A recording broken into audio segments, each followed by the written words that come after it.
In the modern day, we have many Muslim states. They are nation states.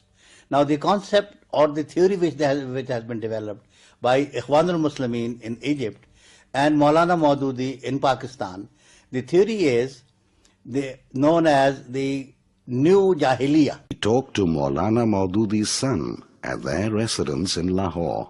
تو اس زمانے مولانا ابو کلام آزاد بھی آیا کرتے تھے وہاں، بعد میں بھی آتے رہے. تو مولانا نے ان سے یہ کہا کہ میں نے سنا ہے کہ تم جماعت بنانے کا ارادہ ہے تمہارا، کہاں جو اس کا دستور ہے وہ مجھے دکھانا. چنانچہ والد ہمارے کہتے ہیں کہ میں نے انہیں جماعت کا دستور دیا. تو انہوں نے کہا اچھا کل اس پر بات کریں گے. تو دوسرے دن انہوں نے کہا کہ اس دستور کے نتیجے میں جو جماعت وجود میں آئے گی وہ ایک فاشسٹ تنظیم ہوگی. اور انہوں نے کہا کہ میری رائے یہ ہے کہ تم یہ سب کام چھوڑ دو، یہ بیکار ہے، اس میں کچھ نہیں رکھا، میں نے سب کچھ کر کے دیکھ لیا ہے. جب رشیا یہاں آیا افغانستان میں تو امریکہ نے انہی لوگوں کو استعمال کیا. یہ اسامہ انہی کا لائے والا تھا. اسامہ امریکن اسپانسرڈ تھا نا، امریکہ ہی لے کے آیا تھا نا. اور یہ سارے مولوی بھی انہی کے. یہ جہاد افغانستان کا جب قصہ تھا، چنانچہ جہاد افغانستان جب ختم ہوا تو اس کے بعد میاں طفیل کا یہ انٹرویو چھپا ہوا موجود ہے جو امیر جماعت تھے کہ جی ہمیں پتہ بھی نہیں لگا اور ہم امریکہ کے ہاتھوں استعمال ہوتے رہے. یعنی یہ اتنے ہی نادان تھے کہ انہیں پتہ ہی لگا اور امریکہ کے ہاتھوں. بات یہ ہے کہ وہاں سے ڈالر جو آتے تھے وہ آپ کا منہ بند کیے ہوئے تھے اور آنکھیں بند کیے ہوئے تھے. اور کیا تھا کے بعد جو امیر جماعت بنے تھے قاضی حسین احمد، یہ سوات میں لیکچرر تھے جغرافی کے، سوڈمی کے الزام میں وہاں سے نکلے تھے. ایک لڑکے کے ساتھ زیادتی کرنے کے الزام میں سوڈمی کے الزام میں نکلے تھے اور 2 دفعہ پاگل خانے میں ایڈمٹ رہے. یہ آن ریکارڈ بات ہے. کے بعد جو امیر جماعت بنے تھے قاضی حسین احمد، یہ سوات میں لیکچرر تھے جغرافی کے، سوڈمی کے الزام میں وہاں سے نکلے تھے.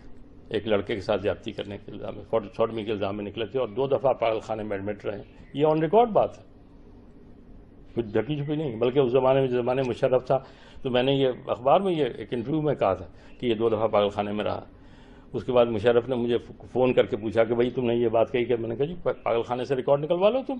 اس میں میرے سے کیا پوچھ رہے ہو تم، اس سے نکلوا لو. تو نکلوا کے دیکھا. پھر ایک میٹنگ میں قاضی صاحب نے کچھ بک بک کی تو اس نے کہا میں تمہیں واپس پاگل خانے میں داخل کرا دوں گا، زیادہ بک بک کی.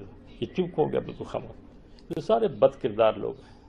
صرف مذہب کا لبادہ انہوں نے اس لیے اوڑھ رکھا ہے کہ لوگوں لوٹ مار کے پردہ ڈالنے کے لیے.